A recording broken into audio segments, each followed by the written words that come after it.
Good afternoon.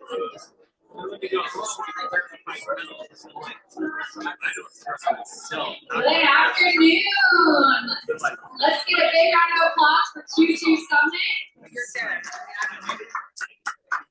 Thank you for being here. We're so excited. So we're going to run through a few save the dates.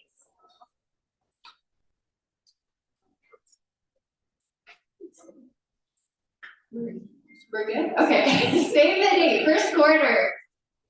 Reminder, peak agent training. We have May 26th through the 28th. This is an amazing training. If you're brand new, raise your hand. Nice. You should all be in this training. Make sure it's a priority. And second, if you also just want to sharpen up on your skills, this segment will be on both sales skills and technical skills. It will go through how to do your presentation, how to generate leads, how to write your contracts. Really, really great content. You can even look at the schedule and just go to the classes that you feel like are most applicable for you. So don't miss that, May 26th through 28th. All right, reminder, Superstar Retreat with Mike Ferry in sunny San Diego. You can scan this QR code right down here and book for a discounted price, but make sure you do it by, yeah. All right, scan here, no longer discounted pricing, but it is June 2nd through June 5th. All right, our annual golf tournament. Is Jeremy Laguerre here? All right, okay, he's got a target on his back, you guys. Who's gonna beat him and his team this year? Right? All right, sign up right here. If you're not good at golf, at least have fun. Sign up at $600 per team, and it's on June 23rd at Eaglewood Golf Course. Guys, this goes to such an amazing cause with our Everest Community Foundation. We have a lot of fun at this tournament every single year, and it really supports our veterans at the Fisher House. So please sign up, please come have fun, come play, and I know Kim even might need some volunteers. So Kim, will you stand up, please? Everyone give Kim a big round of applause. Kim and the rest of the foundation board make all of these amazing events happen that truly change lives. So please support it, please participate, and we would love to see you there, June 23rd. All right, save the date. Mr. Mike Meadler, we have coming September 8th. For anyone who doesn't know Mike, he is the CEO of Century 21 Global. So we have him coming. He's really excited. George and I were just talking to him last week, and he is stoked to come to Utah and share all of the exciting changes and things that are happening, not only with the industry, but also with Compass International Holdings and the acquisition. And as a side note, we are working on a pretty awesome speaker for our December summit, so stay tuned. We're really excited about that. All right, announcements. Okay, this is a big list of our quarter one agents. Welcome to the company. If you're here, please stand up. Zachary Frampton, Ty Sinister, Sarah Cerrito, Abigail Meyer, Alicia Torres, Amin Olayan, Lonnie Atterbury, Susanna Gonzalez, Daniel Hoover, Ben Dunford, Lonnie McCullough, Ermelinda Pagan Robles, Brad Mason, Jacqueline Clark, Abigail Carden, Ryan Boatheimer, Jeremiah Gonzalez, Hope Pereira, Davis Miller, Abigail Koslowski, Kay Gossage, Michael Svar, Tony Blasvik, Daniel Mills, Ellie Nakai, Soma Abrego, Mark Rayleigh, Marco Carrillo, Rudy Fernandez, Kaylin Sidhu, Christopher Miller, Cody Condi, Jose Gaspar, Josh Krause, Kaylin Clark, Anna Figueroa, Chasen Whitehead. Big round of applause, you guys. Speaker, thank you for being here. And then a huge shout out to, we have rolled in Stonebrook Real Estate, the brokerage, into Century 21 Everest. So if you are here with Stonebrook, please stand up. We are so excited to have you. Cody, thank you. Thank you for being here. This is the place to be to help grow your business, and we are excited to welcome all of our new agents. All right, and Cross Country, if you're here with Cross Country, thank you for making this event possible. Please stand up. Let's give our partners a big round of applause. Amazing. Thank you, and a big welcome to Cody. He's our newest loan officer. Cody was a former lending manager as a roll-in with Stonebrook, so we're so excited to welcome you to the Cross Country team. Thank Thank you. All right, don't forget your transaction coordinating department to help you do what you do best and let us do what we do best and keep you organized. Make sure you use our team. So we have pulled our list and we're drawing 2 winners for everyone who has used our TC department for first quarter. So you can use this for 50% off of your next transaction. And our first winner, Delphine. And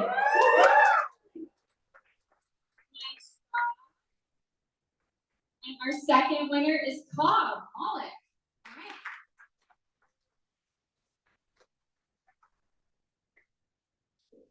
Amazing. All right, reminder, Canva has entered the chat. There, if you search your emails, there is a really great video and training that Brittany McDermott has done all on Canva, so you can reference that.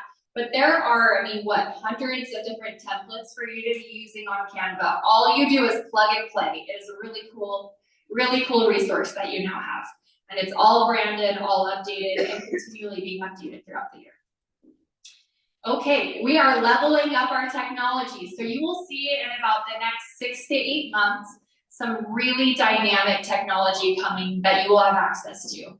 Compass International Holdings, which is now the owner of Century 21, is really a technology company. And there are some pretty cool things in terms of AI, CRMs, marketing that you will all have access to right at the very beginning of next year.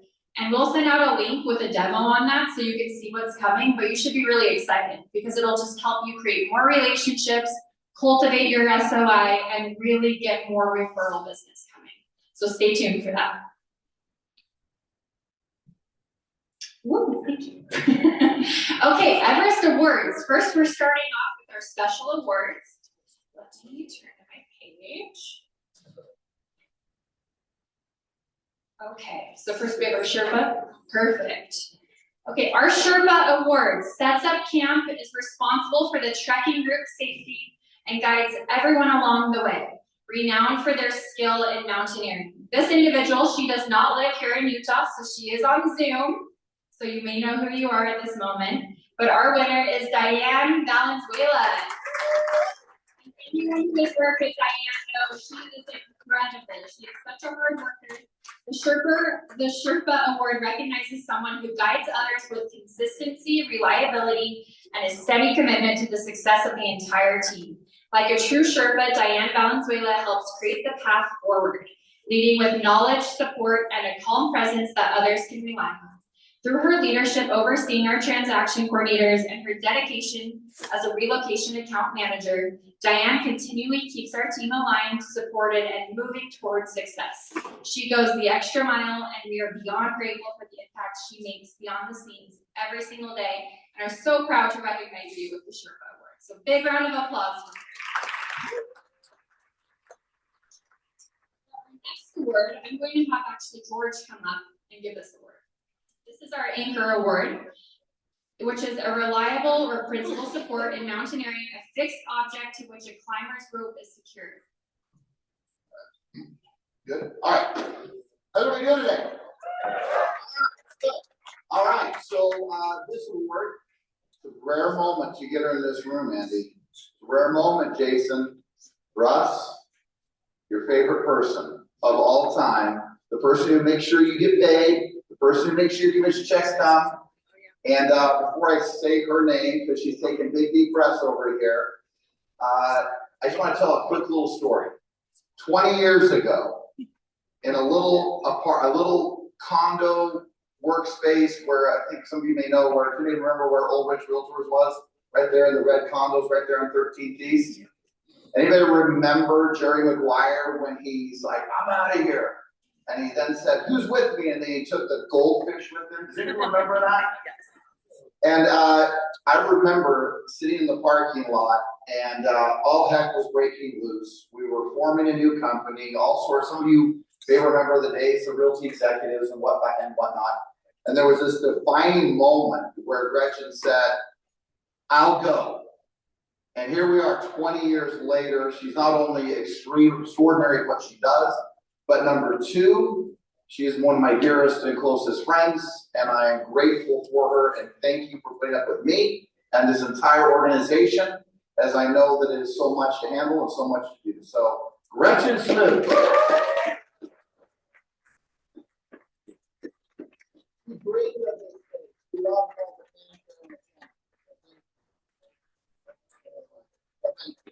Thank you for everything you do.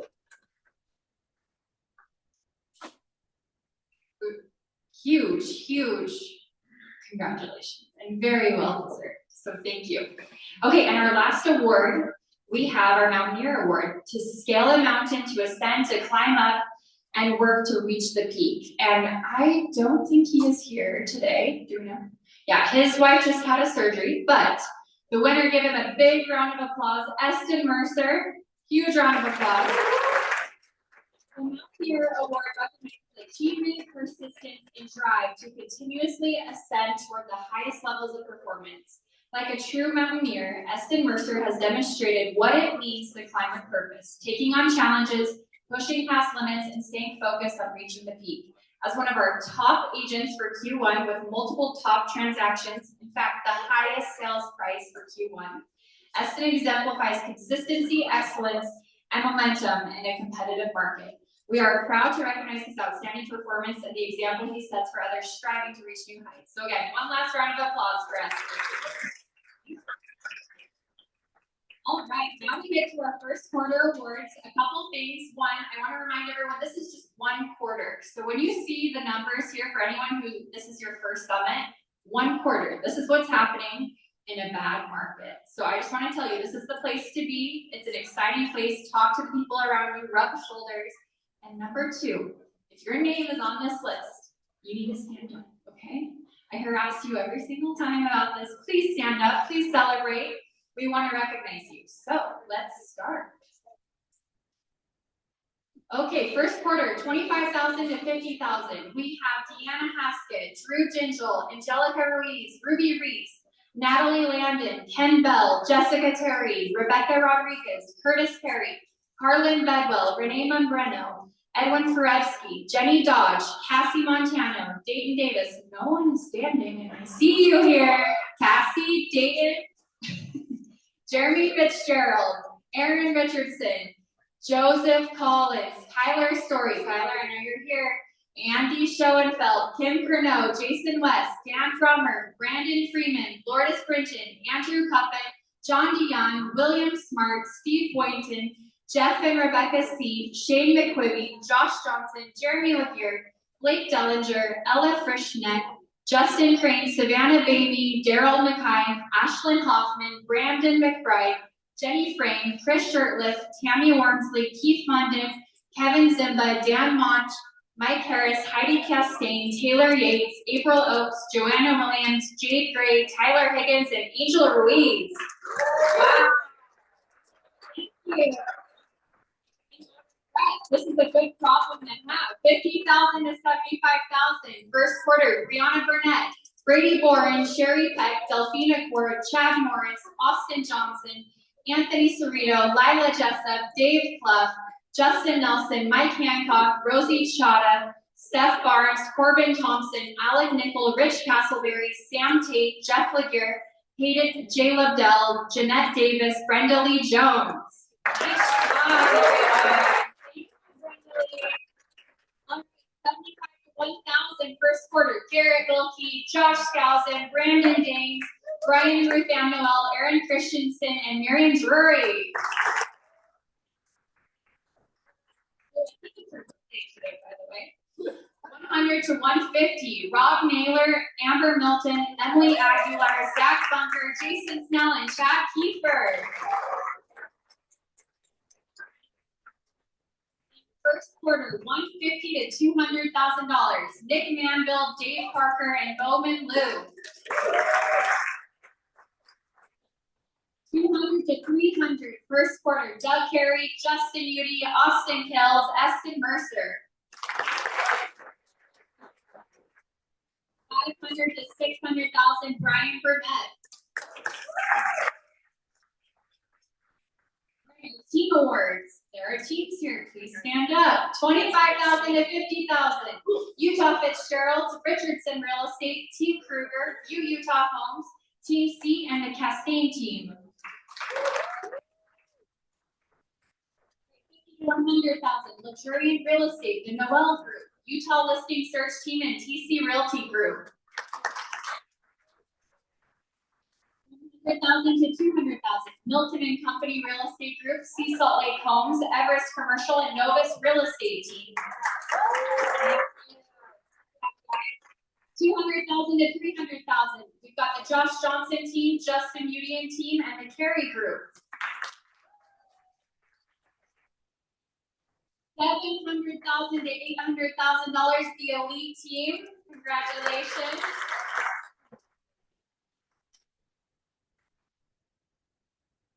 Oh, sorry.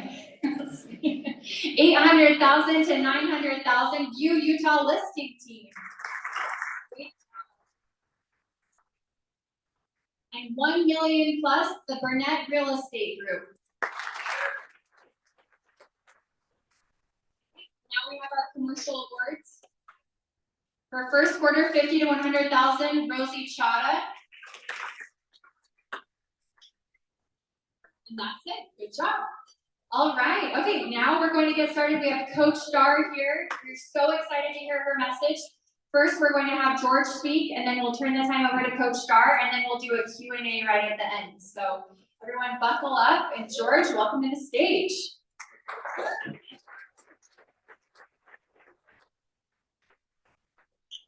Again, how's everybody doing? Good? All right, let's stand up just really quick. You guys are also spry. Look how quickly you jumped. All right, put your hands together real quick. Here we go. This is the sign of making money, Amber. Derek, you're making money. That's a good sign. All right, here we go. Count through. We're going to go yes, yes, yes. 3 high fives. Here we go. 1, 2, 3. Yes, yes, yes. Hold on. That was horrible. Hold on. Hold on. Hold on. Yes, no.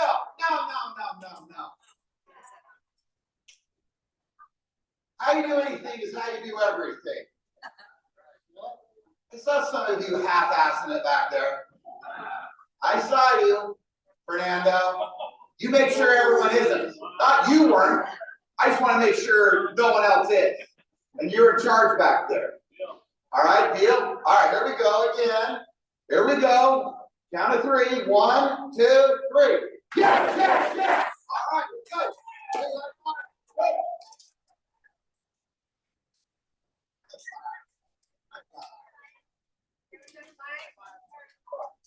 All right. High five. Hey, I'm really excited for Coach Dar. I like the fact that half of you in this room never show up when I speak, but I love the fact they're showing up when you speak, Dar. So that's a good sign. So we're already like, keep this guy off the stage, right, Dave? Yeah, I got a thumbs up. I'm in a hurry. Here we go. So back in 1996, a gentleman by the name of Beck Weathers was part of an expedition of Rob Hall on Mount Everest. In fact, if you were with Jason and April and Amber and Jennifer, and well, hopefully I'm not missing anybody. If I am, please speak up. But they got to hike past the memorial where many of these individuals died in 1996 on the trail to the base camp of Mount Everest. But at 27,000 feet, Beck Weathers was advised by Rob Hall to turn around. He said the weather's changing. He decided that he would hold out for a while and see if he could still make the summit at 27,000 feet, which is about another 2,000 feet. And at that time, when he did that, the weather came in. And it came in so fierce in the blizzard that not only with all of their supplies, all the people that were with him, he basically crumbled under the pressure. I just want you to think about this market right now. Are you crumbling? Is there a blizzard going on for you? Because the thing that was interesting is that Beck Weathers, even though he's advised to do something different, chose to do something completely different, which was simply stay on the mountain and stop descending. Of course, I'm sure he thought, man, I'm almost there. I can touch it. I can smell it. But he decided that he was not going to go down because he thought maybe the weather would turn. Well, it turned out that Beck Weathers, all of a sudden, with all the weather changes and the blizzard, he actually, with his entire team, and him specifically, couldn't take it. And so he sat down in the snow, and he went into hypothermic shock, snow blindness, and 2 teams came past him. If you go read the story, and they saw him and thought, man, it's kind of the law of the mountain. You can't make it down, we just keep going. And so 2 teams passed him. He sat in the snow under hypothermic conditions, blizzards for 18 straight hours, passed out. Now, some of you are passed out right now. So wake up. All right? So he's passed out 18 hours, and all of a sudden, boom, he wakes up. And he wakes up and he's all alone. He has snow blindness, can hardly see, hypothermia, everything that could go wrong is going wrong. But all of a sudden, something took over. And that was the fact that, in fact, we back up. His wife had already been called, been told that he had passed away, and that he was not going to make it down. So here he is, he wakes up, he stands up, and he starts to walk down the mountain. And he starts climbing and descending and climbing and descending, and he gets all the way down. By the time it's done, he walks into camp with his arm all the way in the air, and he survived. He had half of his arm cut off, all of his fingers chopped off, his nose had to come off, half of his feet had to come off, but he made it. Kind of sounds like a real estate deal today. But I just want to point out that although you may not have it be that difficult and that challenging, I just would point out to something. Some of you have stepped up to create a stronger reason or reasons, or a will, or a strength or a power within you to keep going. And some of you have achieved some extraordinary things, but it is not an uncommon fact that when I visit with many of you, these are the words that you say. I'm exhausted. I'm so tired. This has been so tough. And I'm not making light of that. But what I would challenge you with is this, that when you are expressing to yourself your tiredness, your wanting to escape the business, your disconnection to your activities, it is always this, and it always has been. It is a disconnection to the purposes that drive you. And do not be confused that purposes are not goals. The goal of your life is not to drive a Mercedes. The goal of your life is not to just buy some investment property. The goal of your life is not, it's not your purpose. The goal is not your purpose. The goal is the stepping stones to living out your purpose. And when you start to realize that, you start to realize that you can live a much more extraordinary life by the achievement of your goals that helps you raise and rise to living a higher sense of purpose. But when you are tired, when you are exhausted, when you are disinterested, when you don't want to do it anymore, when you don't want to pick up the phone, when you don't want to come into the office, when you're just simply exhausted and tired, I promise you, you are not operating from a space of purpose. Purpose moves you with passion, energy, enthusiasm. You stop watching the clock. You stop looking at what time it is. You stop worrying about how tired you are. You don't think about the consequences of getting up early, going to bed late. You stop all of that when you live from a place of purpose. So here's my challenge for each of you. Are you living a purposeful life? Is the activities and the things that you do daily purposeful? Are you looking and saying, man, these are the things that are so purposeful to me. These goals are so important because I can't live my purpose without them. And when you live a purposeful life, and when you are focused on your purpose, there is literally no goal, no other achievement, I believe, that you could not achieve. Like nothing. It is not an accident. The millions upon millions of dollars that are earned in this group sitting right here and many that are not in the room. This organization sells billions of dollars of real estate. millions of dollars of income that happen right here.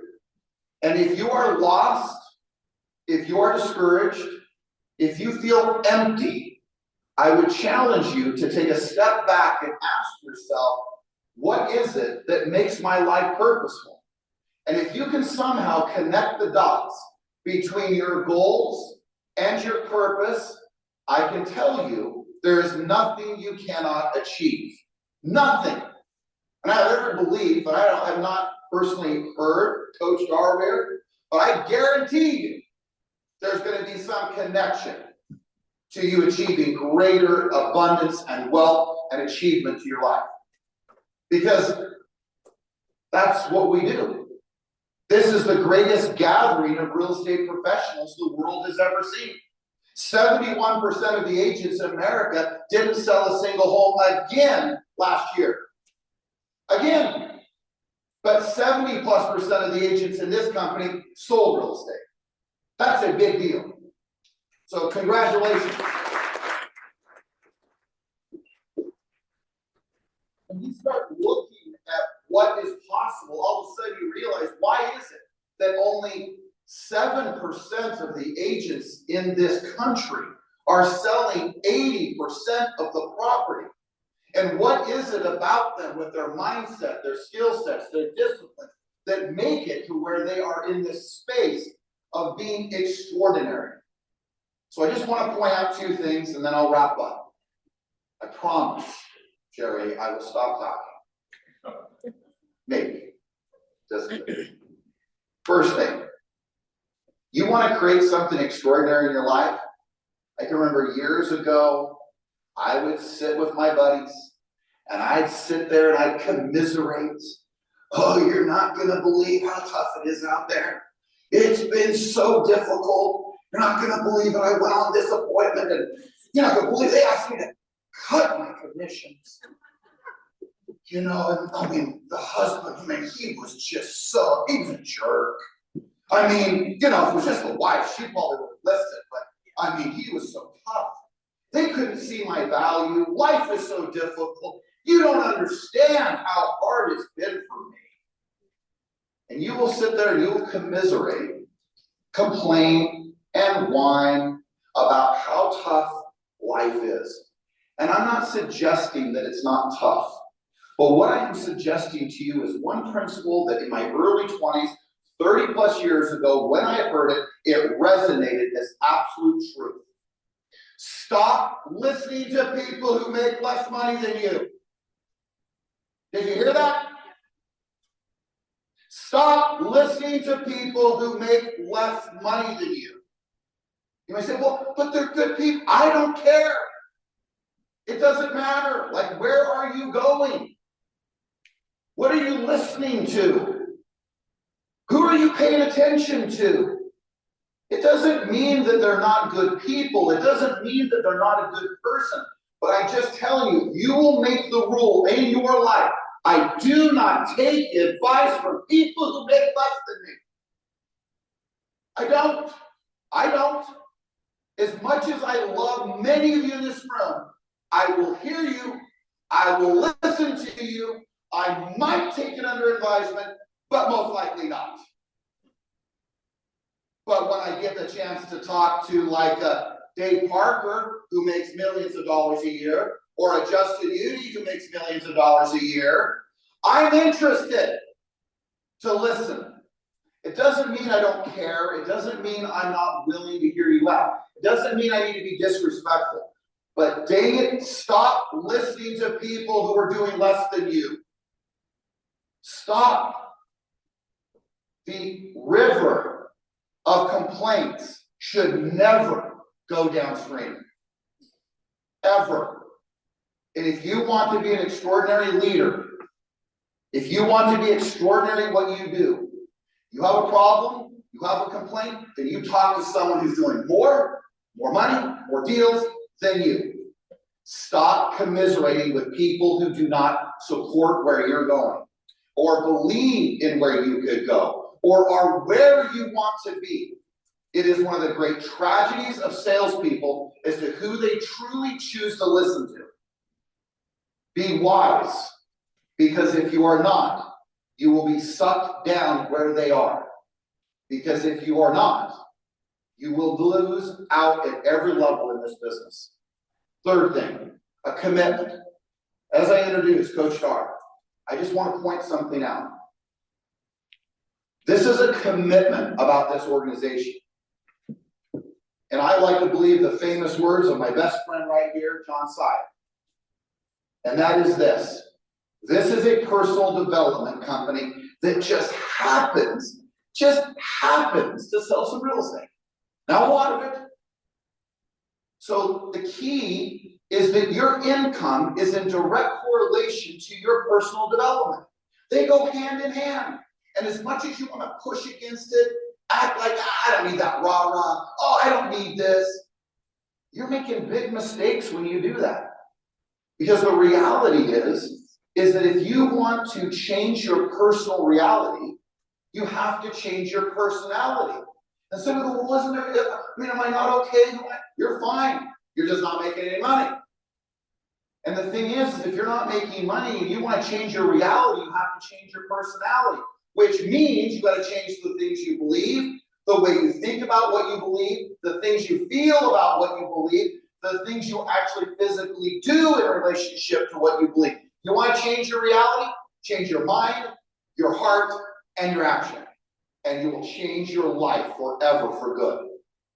So remember, this business is about a clear vision of sacrifice. Hopefully not arms, legs, and toes like a Beth Weathers. Hopefully you pay attention to who it is that you're spending your time with. And by the way, when you're offended by script, dialogue, information, attack, presence of someone who knows a hell of a lot more than you, you are living in your ego. That is where you're each living when we each do it. And I've been there. But when you're living in your ego, you are on the pathway to poverty. But if you want to live an extraordinary and abundant life, I can promise you, set your ego aside and listen. The thing that is so powerful to me, there's someone like Amber Milton, Dave, Austin, anybody, Nudia, anybody who has had tremendous success. How often are you going to these people? Telling me, hey, how do I get there? How do I get what you got? How do I be who you're being? How do I live the way you're living? And that doesn't mean live in a place of losing out on your sovereignty. What it means is it means living a life because you see that others are doing it and you should be inspired to know that you can do the same. What got me into this business is I looked at someone who was doing this business and doing it well. And I said these words to myself when I was 22 years old. If they can do it, and you guys can finish the sentence for me, if they can do it, so can I, because you can. And as much as I have such great respect for so many of you in this room, love and appreciation and care, just remember, John will say this, if I'm not paying attention to you, it probably means I've even lost my belief in what might be able to happen for you. If I'm on your case, and I'm paying attention to you, and I'm wondering what's going on with you, and I realize there's so many people in this room and in this company, but it means that I care. And there is a body of people that deeply care about your well-being and your success. That's the reason why Coach Starr is here. That's the reason I'm here. John's here. Kenzie's here. Everyone. So do not underestimate that your job is to become the greatest and the best version of yourself. And as you do that, it will be great reward for you. And whether it's a legacy play, a wealth play, or just simply being able to hopefully maybe even take it into the eternities because of who you became. And remember, my little cliche that I say for nearly 20 plus years in this company, or in my environment where I hang out, my only objective is for you to become the very best version of you. And so whatever that is, stop comparing yourself, but be inspired by others. Stop comparing yourself to what others are doing, but in the words of the late Zig Ziglar, What did I do in relationship to what I could have done? That is the great measuring stick. What did you do in relationship to what you could have done? Which means the greatest and the best version of you. And if you are resistant to that, I would just argue to you that you need to set your egos aside and realize that your adaptability and your versatility is key to your success. So rise to who is the greatest version of you. You're capable of it. I promise you are. You're capable of every part of the life that you want to have, you are capable of. So with that, let's introduce Ms. Coach Dar. All right.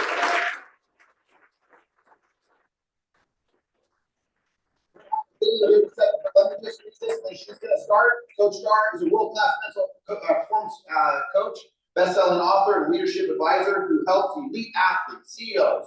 I need help, Coach Dar. All right, top performers lead with clarity, resilience, and confidence under pressure. After surviving 3 strokes, which, by the way, Dar, this is very close and near and dear to specifically John and me. We have a dear friend who has dealt with this with some chiropractic stuff. After surviving 3 strokes in her 20s, she turned adversity into purpose, using her experience to teach others how to build mental toughness, overcome obstacles, and become the best version of themselves. Look, she said it too. Huh. All right, but now you're going to hear from someone else. All right, blending neuroscience, human behavior, and high performance strategy. She helps sharpen decision making, unlock resilience, and perform at people at the highest levels. An occupational therapist turned performance strategist, Coach Dar is known for her mental strength conditioning work with athletes across the NBA, NFL, MLB, PGA, Isaac, NHL, including serving as the mental conditioning and life coach for the Phoenix Suns. Through coaching, speaking, writing, and innovation, she empowers people to rise stronger and live with purpose, the purpose they were built for. Before I say that, I would be remiss if I didn't do this. Guys, I have not seen, up until about 4 days ago, I have not seen my son, so, not Isaac, but if you haven't heard about this guy, this is Ethan Morris, our son. He just got back from serving the LDS mission, so welcome back. Welcome here. All right.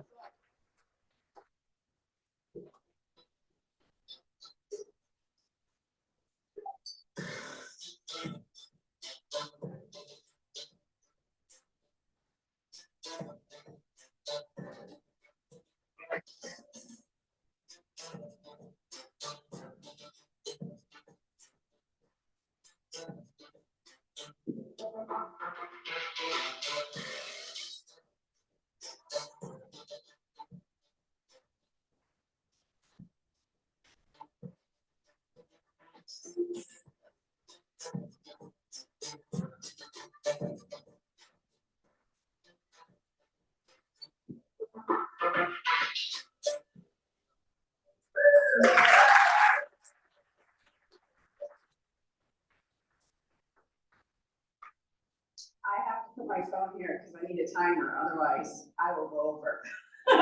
Thank you so much. I'm fired up for that talk. So that was great for me before I came up because you can't give what you don't have. So now I'm refueled. So thank you and welcome back. So I'm honored to be here. I'm so grateful to have this time with you.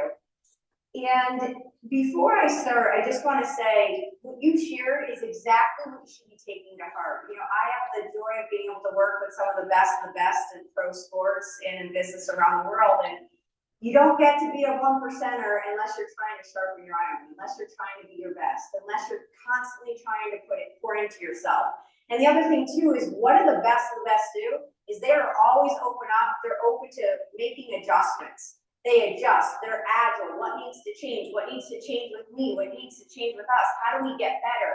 Trying to get better is about being called up, not called out. So when you're having him call you up right now, it's because he loves you and believes in you, and this company believes in you. And I had time, I always love coming early and spending time with people. And I said, gosh, everyone here is so nice. I mean, I also believe that's Utah. I grew up in Connecticut, New York, totally different. Although my family, I'll share stories, they're great. But I love when I come here, you have such a good company. It's literally, you feel love and support. And I said to someone outside, you know, you could join any company, regardless of the business, and you could join it and it will be good and you could get paid, but you won't always enjoy it because the culture may not be a fit.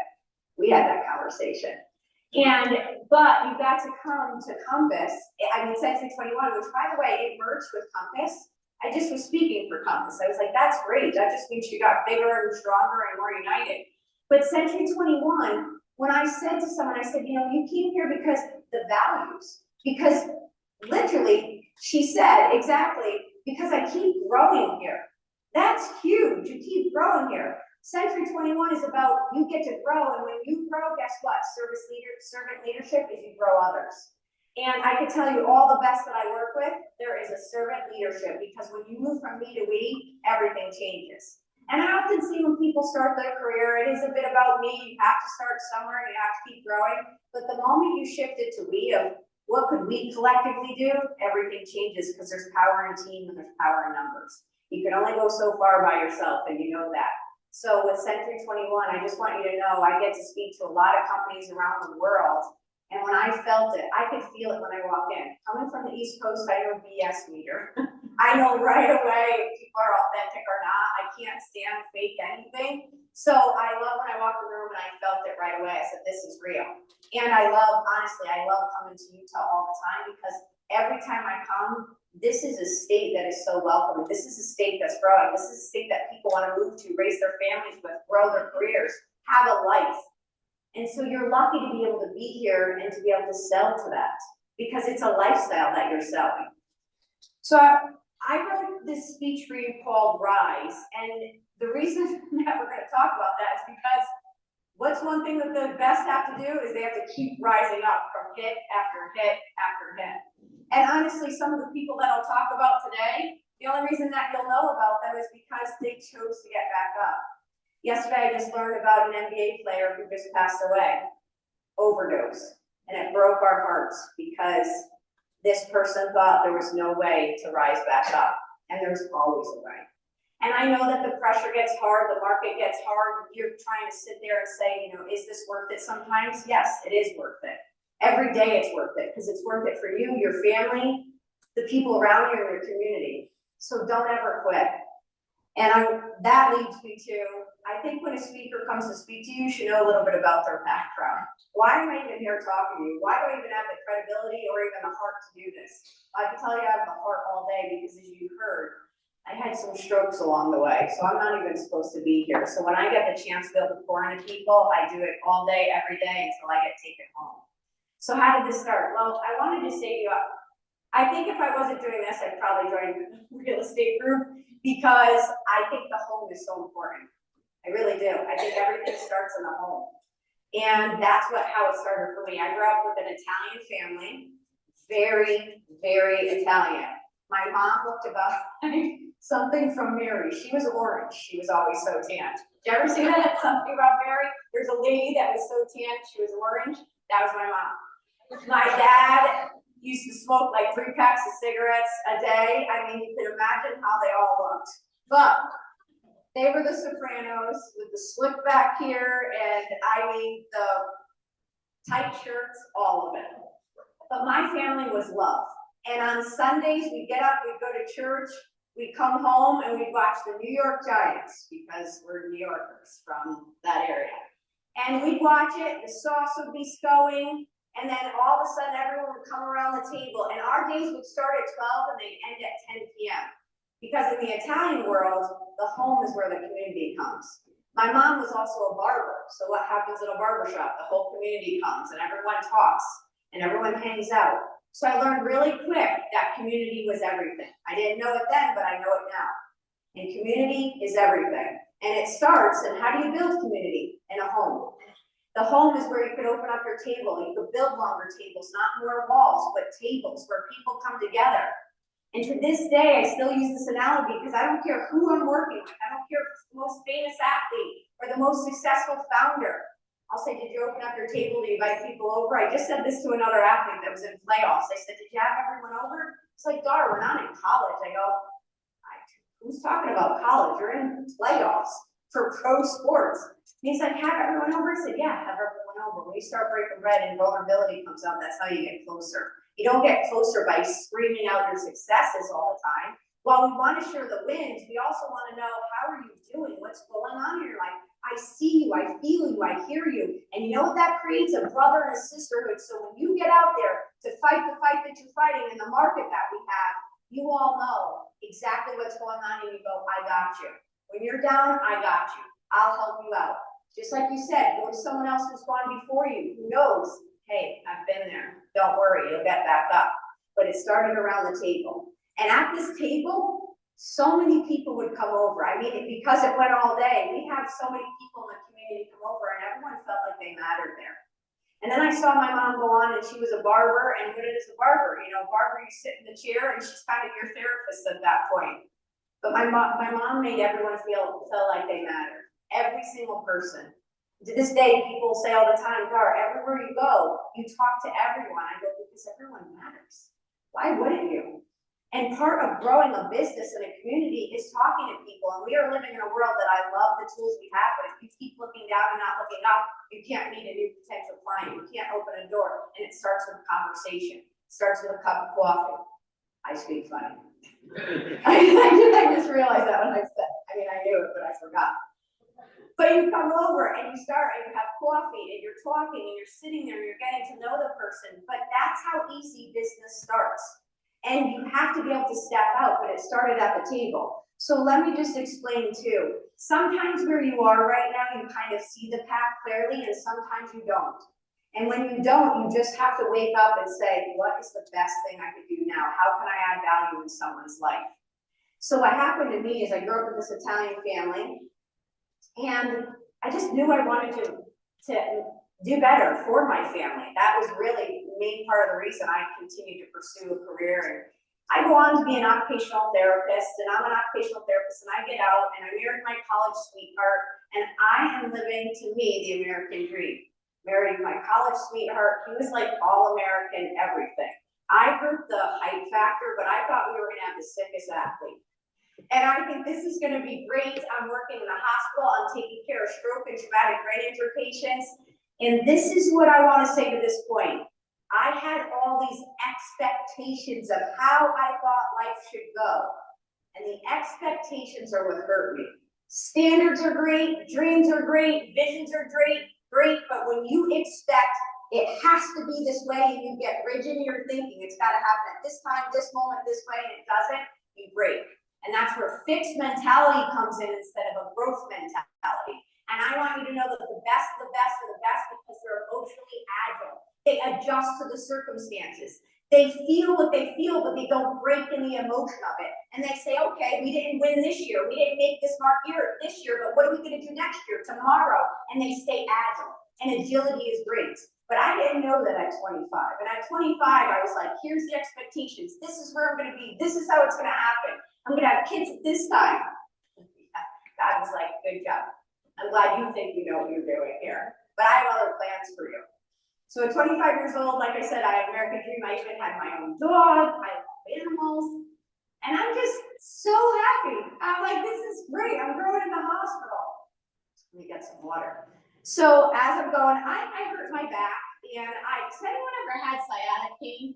You ever feel that? Holy cow, does that hurt? Can't even sit, stand. Nothing would take the pain away. So I finally went to a chiropractor. When I went to the chiropractor, I get there, they adjust my neck, and I go home, and guess what? My back pain's gone. But a couple days later, I'm at the hospital, and it is so surreal. You have to remember, I trained in neuroscience. I'm taking care of stroke and brain injury patients. And now I'm walking on the hospital floor, and all of a sudden, the floor flips upside down. The floor is the ceiling, the ceiling's the floor. So this is there, and that's there. And I can't see to walk, and I'm like, what is going on? And pressure, my brain is going. But I think I have a sinus infection because I think, I'm 25 and I feel this pressure. It's got to be a sinus infection. So I try to make my way down the stairwell, and I'm trying to feel because it didn't matter if I opened or closed my eyes because the brain is messed up. And I find my way down the bottom of the stairs, and now I can see again. So I'm like, oh, I'm okay. I go home, I call my dad, because my husband at the time was working. I said, Dad, I think I have a sinus infection. Could you pick me up? My vision's off. I go home and I take a Sudafed, and I think this will clear it up. Well, long story short on this is, when they manipulated my neck, they ripped the artery in my brain. And I did not know I was bleeding in the brain. And I mean, really, I'm truly so grateful that I'm here, because I've had people that have gone through this that are not here anymore. And I didn't know I was bleeding in the brain. So what was happening is blood is pooling in my brain, and I'm going through where I have vision, no vision, vision, no vision. I don't know what's going on. And by the way, this is not a knock on chiropractors. I have very good friends. I still go see them. They just are not allowed to touch my neck. It's too forceful. You don't know what could happen. But I believe in some other work that they do. So please, I need to make a note of that. Because one time I did a speech and people are like, you were hurting chiropractors. I'm like, no, I'm not. Have you ever had an orthopedic make the wrong mistake? That happens. So all to say though, I went into the hospital and they misdiagnosed me. Where blood was pooling in my brain, they misdiagnosed me with a tumor. I want to just make one point. This has nothing to do with rising, but it's about advocating. You know yourself better than anyone else. Please understand that. The world is trying to do the best they can to help you. When you go in, you be an advocate for yourself. I've lost both my parents. I had to be an advocate for them. You know, I kept saying, this is not a tumor. This is not a tumor. I know it's not. Well, sure enough, it was a blood clot. So by the time they found it, they said, Dar, good news, bad news, but we can't get to this clot. I said, well, what does that mean? And we had just bought the book, What to Expect When You're Expecting. I was going to start a family. You know, I'm Italian. I want a lot of kids, and they were going to play sports. I just think this is just great how God has a sense of humor, because in saying this, my rise back up. I took all the tools I know in neuro and everything, and they said, you could die any day, we can't get to this. I said, you mean for like the rest of my life? They said, yeah. And I just sat there and I just said, no. You know, they do this all the time because of legality. They don't want to get sued, so they have to tell you. I said, you know what you do all day that I have to go in and undo with all my patients? You take away hope. You know what hope stands for? Hold on, pain ends. Your pain will end, and you will get to the other side, and you'll keep going, even in this market, no matter how hard it is. You know there'll be a day that you'll bounce back, because I wrote the book, The Art of Bouncing Back. Why? Because it's the one thing that if we keep going, we have 100% rate. Nothing in our life do we have 100% stat on, but bouncing back we do. And you all, by the way, have been through really hard in your life, but you've bounced back. You're here today. And whatever hard you went through, you got to the other side, and whatever hard you're going to go through, you'll get to the other side, as long as you choose to keep having hope and getting back up. Because if you lose hope, you lose everything. And you have to believe that there's better days. You have to. And so I said to them, well, you could die any day too, sir. I said to the doctor, you might have found something that's telling me I could die. You just haven't yet. And someday we are going to die. So you keep telling me, don't cough too hard, don't run. I was training for a marathon. Don't have kids, don't do this. I said, every time you keep talking to me, you tell me what I can't do. How about what I can do? He goes, well, that's for you to figure out. I was like, well, who is this doctor? But I don't know what happened at that moment, but something changed in me. And I was like, well, sugar, if I could die today, you know what I lost? Fear of what people thought. Fear of what if I went and tried something and it didn't work out. That fear of what if just starts to go away. You're like, sugar, any day this could happen. Well, let's have fun with this. But I'm saying this to you because it's just because they found a blood clot, they told me, but you have the same thing. We're going to die any day. Why not rise up? Why not be courageous? Why not go ask for the sale, the client, to talk to someone, make the connection, make the phone call? Why not? What do you have to lose? You're in the same spot right now anyways. It only enhances your life when you go and you do. And that's what the greats do. You know, when I'm watching game film, yes, I watch game film, and it's kind of funny because I used to watch game film with my dad. Sidebar, they had my sister, and then I came along, and everything was supposed to be a boy, like the name was Daniel when I came out. And obviously I came out early, and I was a girl, and my dad goes, what the hell? So I hunted, fished, watched game film, played every sport. So one of the things I used to do with my dad is we watched game film. After the Giants would play, Wednesdays my uncle would come over, and we would literally break down film. Football, basketball, baseball. I'm like, Dad, what am I doing here doing this with you? He's like, when you watch film, you can see where things break down. I'm thinking, where am I going to use this? Right? I had no idea. I was like, this guy is crazy. Well, Fast forward, I want you to think about watching your game film too. That when you watch game film, you could break down. So take inquiry after the week. How is your week going? What did you do? What were the wins? What were the losses? That's what we do. Make real-time corrections. You know what people wait? They wait a month, a year. In business, they wait 365 days to do a performance review. Really? That's far too long to wait to make correction. Make it now. Don't be afraid to be called up. Say, hey, how can I get better? What can I do? But do your own self-reflection in business. 0 to 10, how'd you do this week? What was your communication style with your clients? How many people did you call? Where did you hesitate? That was the point I wanted to make on watching game film. I know people are going to be successful based on how much they hesitate. Do they hesitate to make the call? Do they hesitate to make the interaction? If there's a lot of hesitation, then your confidence needs to be worked on because you're working out of fear rather than confidence. And when I see someone, so I help some of the players on the Utah Mammoth, which I absolutely love. That is such a great team. Please go keep supporting them. And so I could watch film and I'll call some of the players. I'll see, did you just see that shot? You didn't think anything of it and you scored. It was automatic slap shot. Then the shot that doesn't go in, I said, why'd you hesitate? Well, I was trying to see where the play was. I said, more shots on goal means more chances for a goal. Less shots on goal, less chances for a goal. The more shots on goal you make, the more chance you have of making that sale, picking up that client going forward. There's patterns to greatness here. And if you watch film, you could watch patterns to greatness. The patterns to greatness are there, it's just whether you're willing to do the work to show up to follow them. Consistency, discipline, hard work, staying at it. You know, the mundane gets really boring, but the mundane is how you build the reps to be great. Do you think someone wants to keep making the same shot over and over and over? Phoenix Suns, I watched Devin Booker make 300 free throws all the time. He does it all the time, every day. Guess what he could do when it comes game time? More often than not, he makes the bucket. What about you? If you keep putting in the reps, it starts to become natural. You know what to do. The same as in business that is in sports. We just start to forget this or we don't want to do it. How do you get stronger and build your muscle? You get stronger by going into the gym, putting in the reps, working on your cardio, your heart.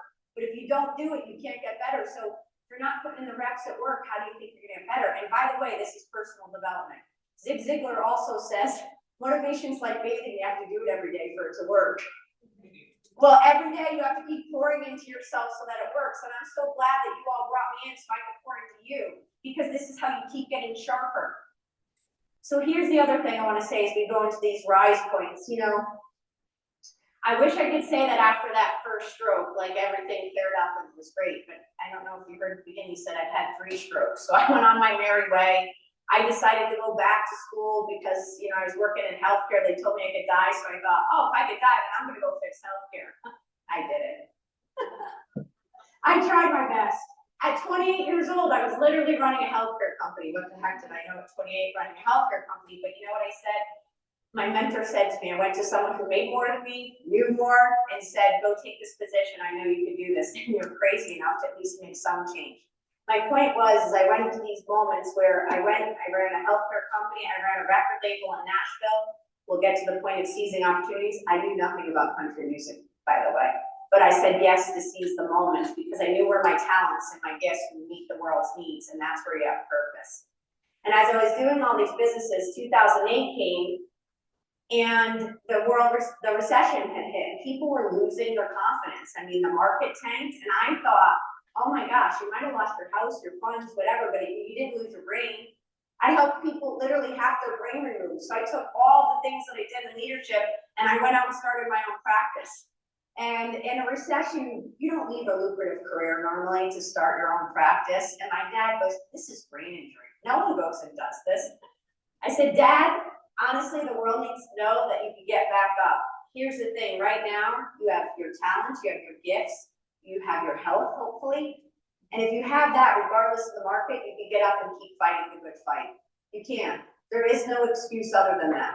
It's just your belief system, whether you think you could do this or not. And that's really what it was for me. I left everything. I started speaking for free on these nights of inspiration, talking about mindset, neuro, leadership, performance. And then slowly, all of a sudden, wives started bringing their husbands going, he could be the next CEO, but he won't listen to me. And they're like, you need to listen to her. I was like, what's going on? And then athletes would come to me on the down low. Just remember, executive coaching and performance coaching in 2008 was not cool. No one talked about it. Now everyone talks about it. But it wasn't cool then, and I would have people come to me going, a player would say, Dar, there's another level to get to, but why can't I get there? What's holding me back? I said, your belief system. It all happens in your belief system. I said, because the moment you start scoring buckets, or the moment you start making sales in real estate, what happened? You're like, well, I'm back. I'm back. But see, you actually never lost it. It was your belief system. You need a few wins to help you on the way, but do you see you didn't change? Like you yourself. Tomorrow, you go sell $1 million home. Did anything change for you yesterday to the day after? No, you're still you. You just happen to get the sale at that moment, but you were prepared and ready. But we start to think, when we don't get the sale, there must be something wrong with me. No, there's not. There's not anything wrong with you. You just lost the belief system in yourself. You might have stopped sharpening your iron. You might have stopped hanging around people that believe in you, that could push you, that call you up. That's where it starts, the lull starts to come in. But you didn't lose anything, so if you still have it in you, you can still keep winning. So stop believing the lie that you might be telling yourself. And that's what I went out to do, and then the practice has obviously grown, and then I never asked to go into pro sports. I've been in business helping people grow, but not pro sports, and well, you know, God is a funny way. I went from not being able to have kids to one of the players recently just said to me, I think it's kind of funny that you couldn't have kids and you thought you were gonna have the sickest athletes, so now we pay you and we're all your athletes. I said, yeah, that's a good marketing advantage. Thank you, God. But in saying this, I went out, and what I want you to know is I said, when your gifts and talents meet the world's needs, you find your purpose.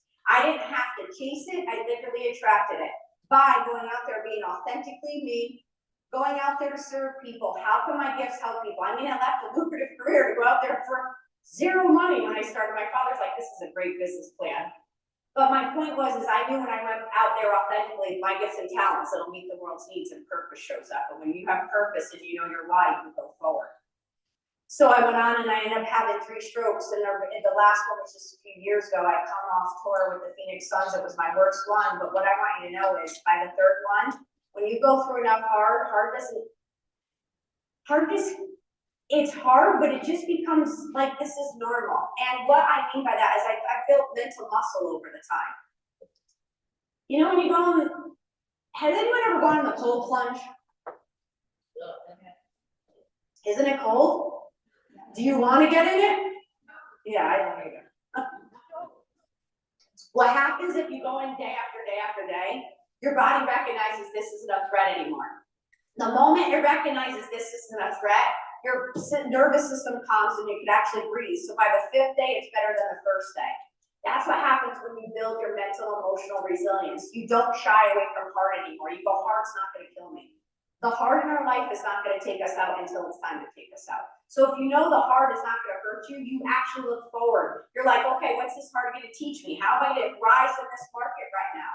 How am I going to be the one that's back on that awards list over there, because I kept getting back up. So yeah, the market's hard, but I'm harder than the hard. I could rise back up. So by the 3rd stroke, I walked in with a note from a doctor that said I was having a stroke because they said we need to call an ambulance. I said, if my insurance doesn't cover the ambulance, I'm taking Uber. So I Ubered to the ER. And they're like, you're crazy. I was like, no, don't worry about this. I Ubered to the ER. I had a note in hand. I was having a stroke. I go to the front desk and lady, I have this nervous smile. I just laugh at the most ridiculous times. So I'm laughing as I give her the note. She looks at me, she goes, you're having a stroke? And I go, yeah. Hey, do you have a charger, by the way? Because I know how this goes and my phone's gonna go dead and someone's gonna need to know I'm here. And she goes, yeah, I don't think your phone is what you should be worried about. I'm like, I've been through this rodeo. What I wanna say to you is, in life, there'll be ups and downs, okay? And in this last stroke, I said, if I survive this, I want to tell this, because I was actually watching my heartbeat go to a flat line almost. And I thought, oh my gosh, I'm actually watching myself die. This is wild. And the heartbeat went from strong to then it was going weaker and weaker. And I could see the panic like over at the nurse's station because they saw it. And then it came back up. And I find it interesting that in life, we just want to coast. Wouldn't it be nice if business would just go like this? Wouldn't it be nice if our kids' life would just go like this? Wouldn't it be nice if our marriage was just like this? Like, wouldn't it be nice if it was just easy and we were coasting? Yeah, I mean, if you want to play dead. And so I want to wake you up today to say that actually the fullness of life, I have chills right now, the fullness of life is the up and the down. It'll beat up, it'll beat down, but hold on long enough, it'll beat back up. And that fullness is where you feel the depth of life. The fullness is where everything comes together. That fullness of the up and down is what you want, because if you coast, you will die. It will flatline. You don't want your family to flatline. You don't want your career to flatline. So stop asking for it to be easy and say, how can I be better to handle the hard? And when you reframe the game to that of saying, stop asking it for it to be easy and just say, how much better can I get so when that hard comes? I mean, my friends that are Navy SEALs, you think they went out there and were like, yeah, let's make this be easy. No, they were like, how much better can I get prepared so when I go out there to fight, I'm ready to protect this country? That's what you want. So let's move into the 4 points of this. RISE stands for R. I need you to start by releasing what's weighing you down every day. Before a player goes to take the ice or the court, or an executive I'm going to work with and something big's about to happen, I say, what are you holding on to that you need to let go of before you go to perform the best game of your life? And you know what it usually is? Thank you. I didn't advance the slide. I'm so glad she's here. So what happens is when you're about to take that moment every day, which is your every day that you get to wake up, because you only get 24 hours, hopefully, right, to make a difference. What are you holding on to that you shouldn't, which is usually comparison? What are you comparing to? Because subconsciously you look at social, you look at things, and you can use comparison in a bad way, or you can use it in a good way, but if you're using it in the bad way and you're like, well, look at what they're doing and I'm not.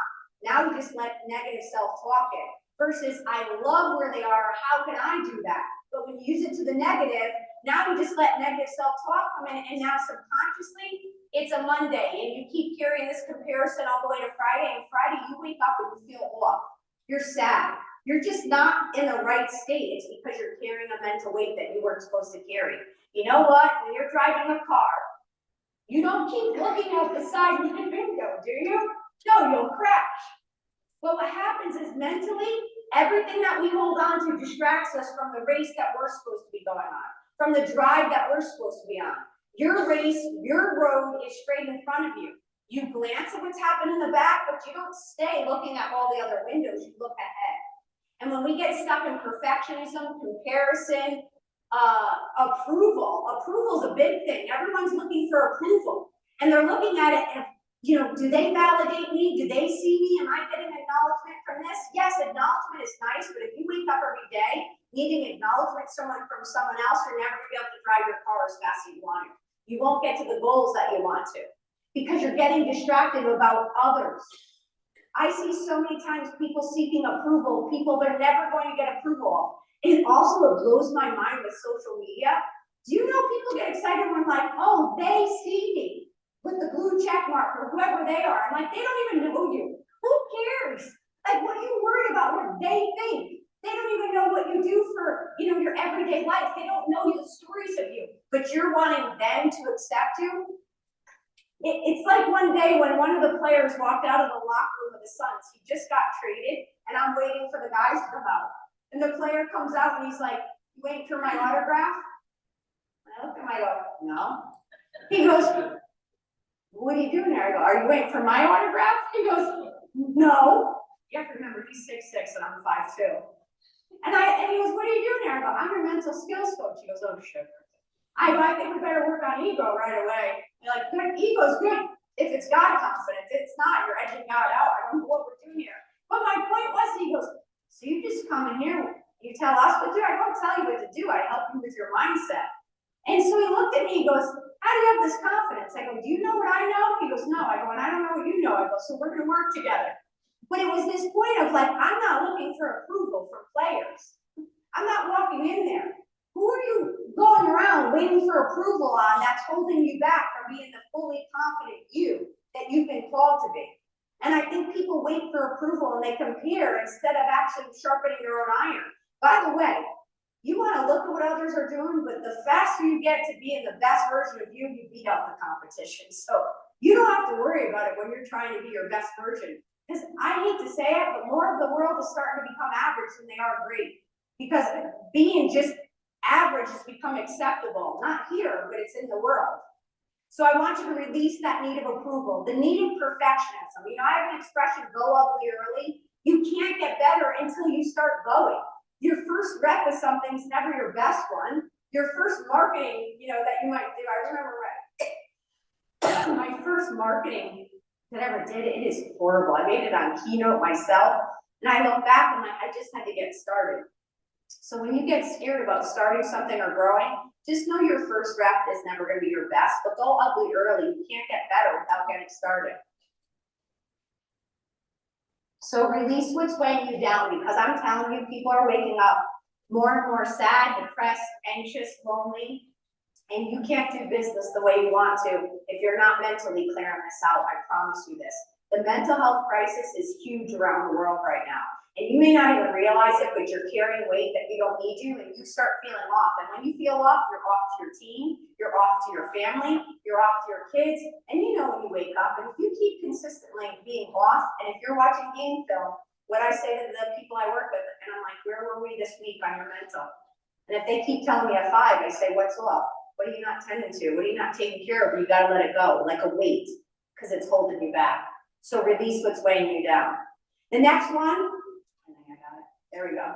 Ignite the passion within you. Okay, you have to keep getting up and reigniting the fire within you, not underneath you. And how you light it within you is you're intrinsically motivated to what was said earlier, to your purpose, which I call your why. And in my book, it's The Art of Bouncing Back. I talk about why power over willpower. You can only will yourself so many days to get up when it's hard and the market's hard and excuse me, the sales are not coming in, but if you have why power, you can sustain. So in those moments, after this third stroke, there was a morning I got up and I couldn't even open up the shake I needed. I was hungry, but my hands wouldn't work. And I just sat there and I'm like, why am I doing this? Like, what am I doing this all for? And I had to go give a speech, and I called my sister and I'm just like, I think I'm gonna call it. I'm just not, it's so big. The world playing in this is so big, and I'm gonna get like this little shack in Florida, and I'm just gonna like hang out down there. She's like, oh yeah, okay. She's like, that's not what you'll be there 3 days, and you're gonna start telling someone, hey, you know what? If you do this, I can help you with this. It's just in you. You weren't called to play small. You might have been short, but you weren't called to play small. And neither are you. You're made for more. And I want you to know right now, igniting the passion is getting reignited to your mission, which is your why. And you know, every company has a mission statement. And the mission statement is the sword in the harness. What aligns with Century 21, you bring on. What doesn't align with the culture and the fit and the mission, you cut away. Why? Because it's going to slow you up if you don't cut it away. So if each company knows what it aligns for, knows its pillars, knows its core values, and I asked you today, what's your mission? More often than not, most people wouldn't know. But if we go to battle at war, and I said, soldier, what's your mission? They know exactly why.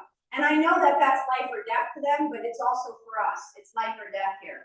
In the sense of, you could sleepwalk through this life, or you could get the heck up and you could start leading with a mission, soldier. Because you have been called to lead a mission every day by how you show up in this world.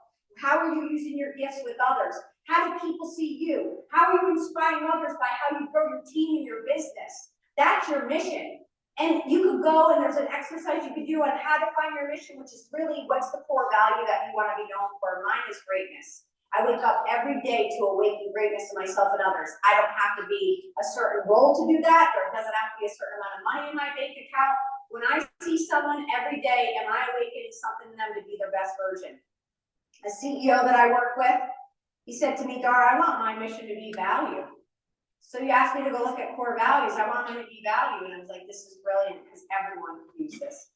What if your sole mission was to just add value in this world?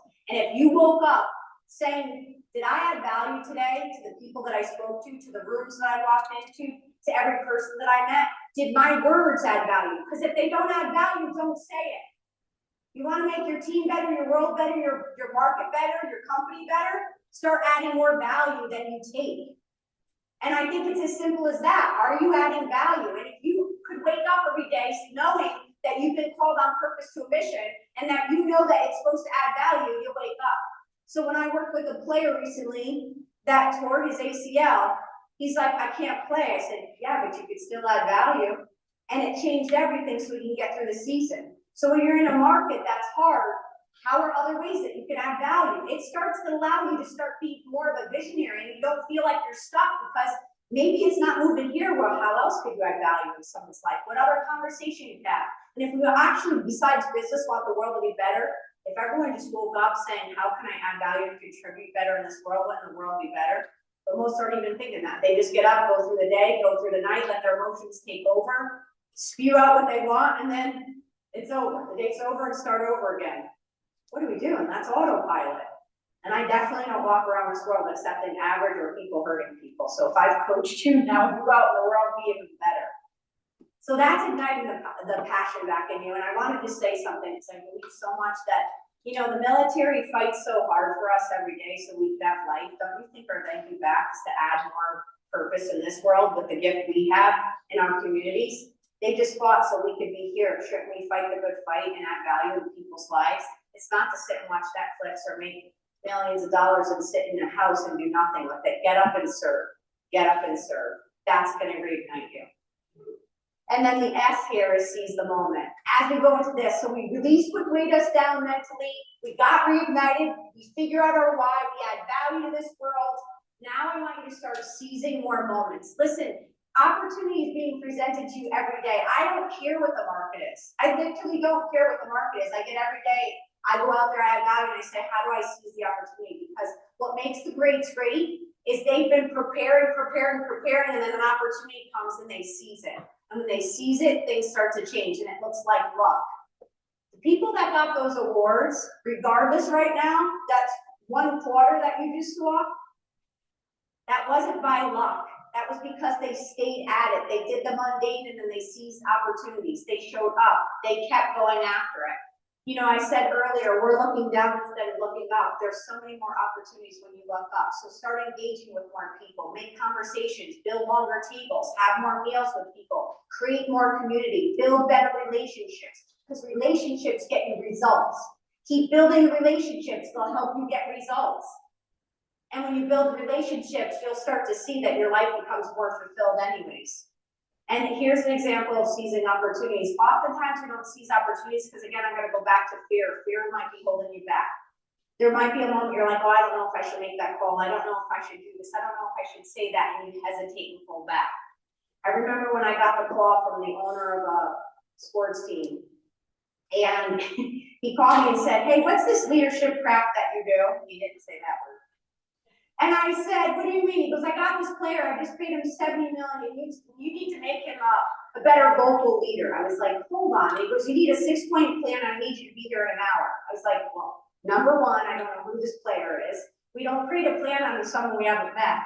And he's like, well, how do I know you could do what you say you could do? I said, you called me, I didn't call you. So let's start there. So he hangs up, he calls me back, and he's like, be down at this game at this time. He gave me 1 hour, no plan, no nothing.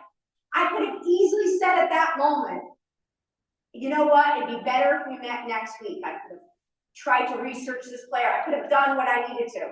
But you know there's people that you meet with. There are clients that you either missed or you got because you said, I'll be right there. I said to the owner of the team, right then and there, I'll see you in 1 hour. I didn't even know what I was walking into. And I walk in, it's the GM, the owner, the president, the vice president. They said, this is going to be so-and-so's coach. Can you tell everyone what you're going to do? I'm thinking, I don't even know what's going on with the player.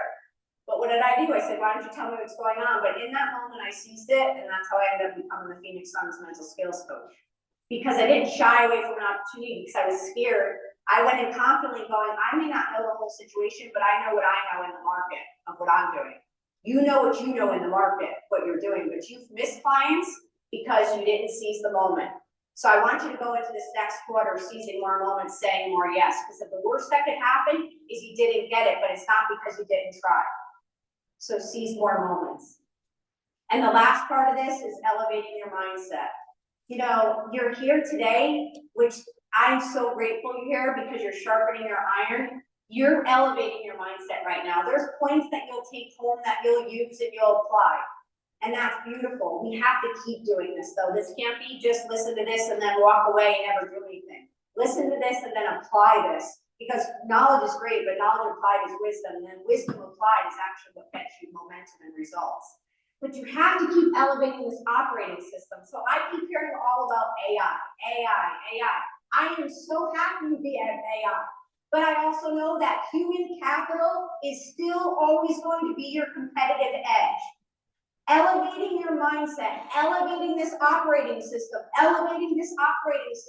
is how you're going to win the market. When everyone keeps saying AI is going to take jobs out, no, it won't. Not if you keep bringing the best human capital you can be to the table. By the way, sidebar, I just heard even more supporting human capital. They're paying $400,000 to people coming out of school that are becoming prompting engineers. Prompting engineers, $400,000. Because it's the human who prompts AI the best that Google and Apple and everyone are using to get the right results. But you know what they needed? The human brain. They need you. You know, my nephew just got his first house, and his real estate agent made all the difference in getting his first house. And he called me up, he's in Rhode Island, he said, Auntie Dar, I'm so excited. And I said, how'd you get it? The real estate agent, they're overbidding in Rhode Island. I was like, what the heck's going on in Rhode Island? They're overbidding. This is his first house. He said the real estate agent walked around and saw that this couple had a ton of couples, like pictures of them as a couple. And this is my nephew's gonna get married, and this is gonna be their first house. So he sent a picture to the owner of them as a couple and wrote the letter of why this house was important. I know you've done this, or you know someone who's done this, but my point was the real estate agent didn't let AI take care of it, find it, back off. No, the real estate agent went at it with heart and awareness and emotional intelligence to read the room of the house to help make the sale, right? You have to keep elevating your emotional intelligence, watch your surroundings, because emotional intelligence is reading the room. AI can't read the room. AI doesn't know when you walk in and you meet the buyer or the seller, and you walk in and you're reading what's going on with the dynamics of this couple or this person. What do I need to do to help them to make this sale? AI can't do that. You can't. This is your competitive advantage to get the sale, to make things happen. So keep elevating your mindset. And the last part about this is people want to do business with people they like. So please keep being a better version of you. Because you know when you walk in a room, people know, oh my gosh, when we walk in the room, what's your name? Cody? Oh, mortgage, right? All right, Cody. So Cody, when we walk in the room, we're like, oh my gosh, we're gonna win, Cody's here. Because when you're that kind of player that you walk in consistently and you elevate the mood, you elevate how people show up, you elevate the standard, people rise to it. They rise to it. But if you're the person when you walk in that people know, oh, we can take shortcuts around them. No, they're fine, you could let it go, they're not gonna follow up, you lower the bar. So do you wanna be the person when you walk in, you're the Kobe Bryant, that they're like, oh, Kobe? I'm not Kobe. Kobe was never gonna let anyone lower the bar. Kobe walked in and everyone's like, damn, we better show up. He never even said anything. How do you think he did that? Because he carried the standard every day. So I wanna know when people see you in the community, what are they thinking? Do we elevate when we're around you? Or do we lower when we're around you? Do you hold the standard or do you lower it? Do you add value to people's life or take it away? Do you bring people joy or do you give them anxiety? Like, you have a choice, your energy, your presence. But if you're not working on elevating your mind, your heart, and who you are, you're losing the game. But this is a conscious, everyday thing, and we don't live intentional. I need you to start living intentional, because when you're intentional about your presence and energy is your power.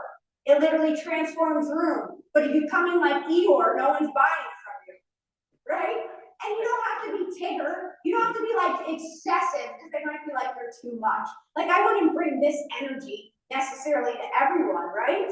So you have to have that EQ to know, but is your presence where people are like, I just love being around this person.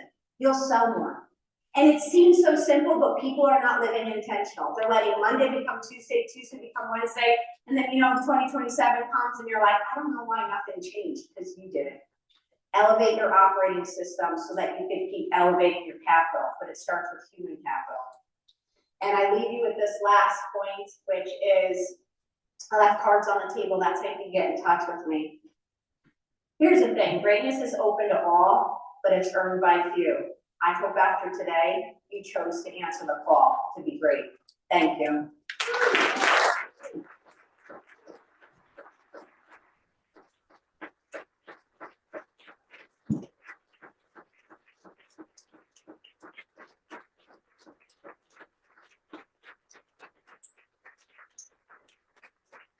Thank you, Coach Rock. 15 minutes. So, we're gonna keep going here. I'm for just a second.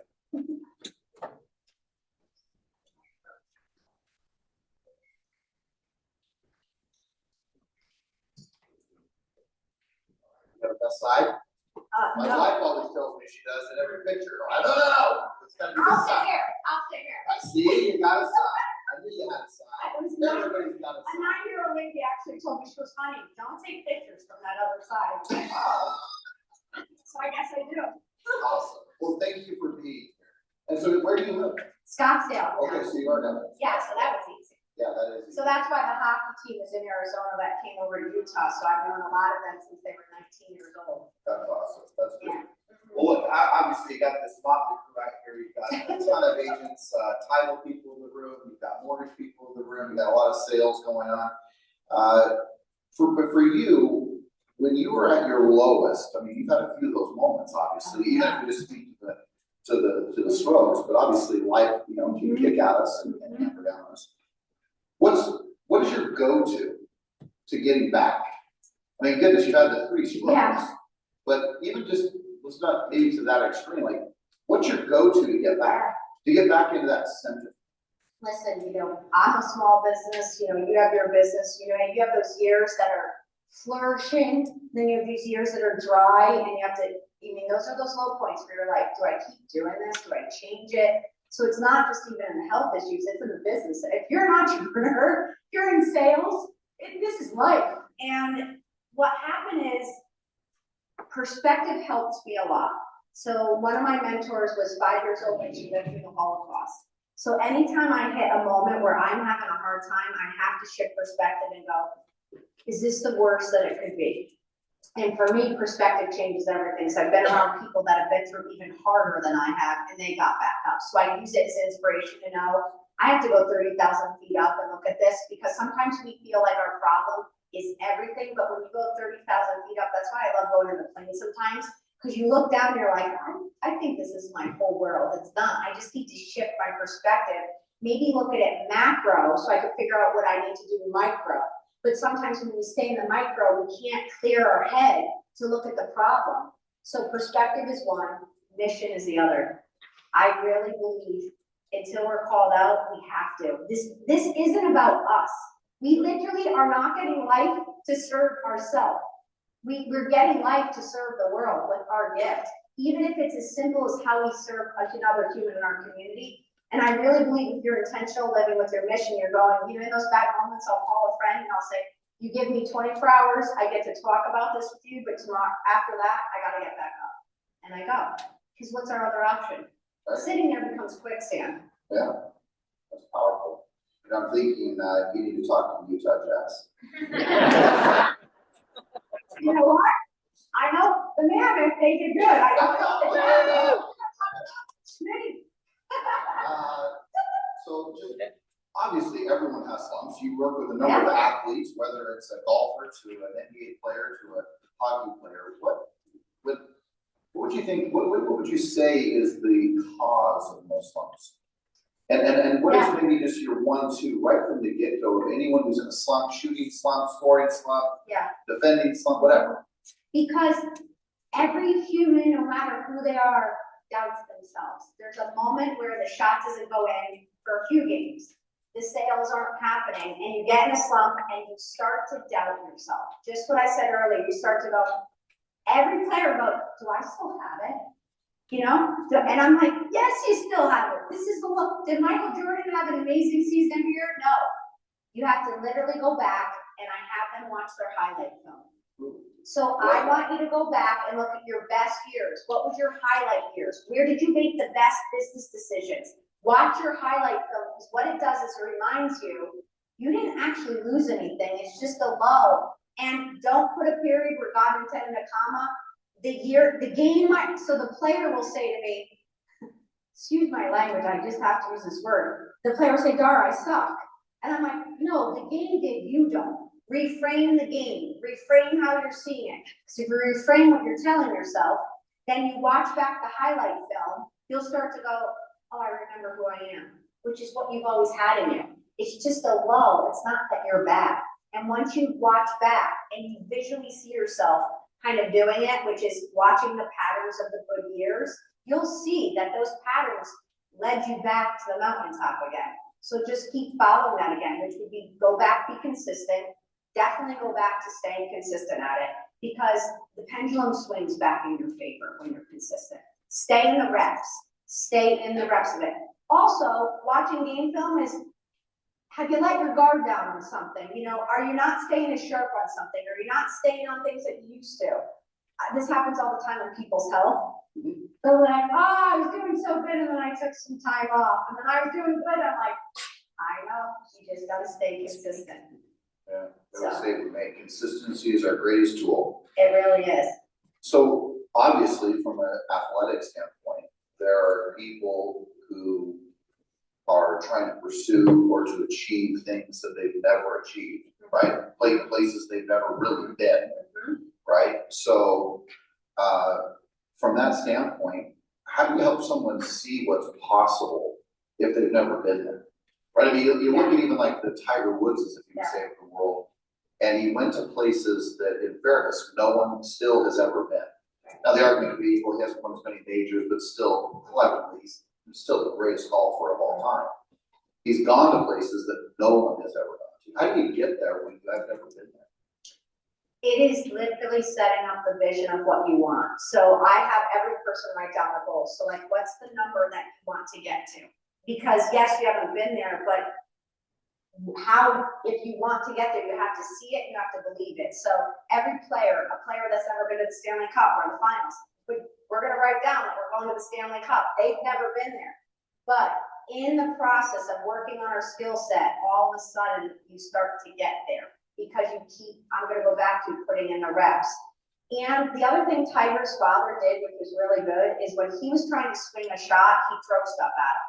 He would literally try to distract him so that when he was on the course, he would do whatever he could to get him to throw him off his game, so that when it came game time, not the fans, not the rain, not anything took him off his game. So when you're going after this, you have to start to train to say, what could throw me off my game? Someone saying something, the market not going well, then how do I plan around that? So when it happens, you're not like, oh my gosh, here we are. Michael Phelps, when he won the Olympics, he trained if water got in his goggle. He has to see, but he counted how many times, where he'd be. He knew the process because he could no longer see the clock when it got blurry. So sure enough, that happened in the Olympics, but because he trained for it, he knew how to get there. He'd never been there, but he knew how to get there. So one, write it out. Write the vision of what you want to do. What does it take to get there? Start working the plan every day. And then believe. If you have the gift to do it, then you could see it through. Because the difference is, you said it. The only reason that you said that they did it, or you can, is because someone. Well, because you saw someone else doing it. Yes, You're exactly. inspired by the fact of what someone else has done. So the guy, I mean, we've heard this. Roger Bannister ran the 4-minute mile, said it's not physically able to. You can't do it. As soon as he did it, 25 people did it that next year. It had never been done before. You go break the record of what people say can't happen. You go do it. Show them. And in the pursuit to go in to do something you never did, you're going to accomplish things you've never had along the way, which is going to give you momentum. Yeah. I think Rory McIlroy, when he was playing at World War Rush, he had analyzed the entire, he had visualized the entire ending of the match. I don't know if you remember this, but he talked about seeing the end, and then he opened up he never saw himself in vision or in his own vision starting the British Open. Right. And he got an 8 on the first hole because he never saw the vision of the start. He only saw the end. And I think it's very powerful when we continue to talk about vision. Can I just say something about Rory? We just talked about this. He just won back-to-back Masters, okay? 17 years till he got there, 17. So he's in a dry spout in his head of like, I'm never getting this. Like, and he had gone through being great to then it struggle and then back. He didn't give up. And then all of a sudden, years later, it's so hard to do once and he does it back to back. What if this is your back to back year? What if next year's it? Like, you don't know, but your championship day is going to come, and then it could come again because he chose to not give up. He kept working on his mental edge. He practiced visualization. He does all the stuff that, again, you could go put into chat. What do I do? And it'll tell you. It'll tell you what to do. You have to choose to do it every day. That's the difference. Talk about people, I think it's pretty common as we age that people think, well, you know, I'm too old. And I was just looking at the world record holders of Mount Everest.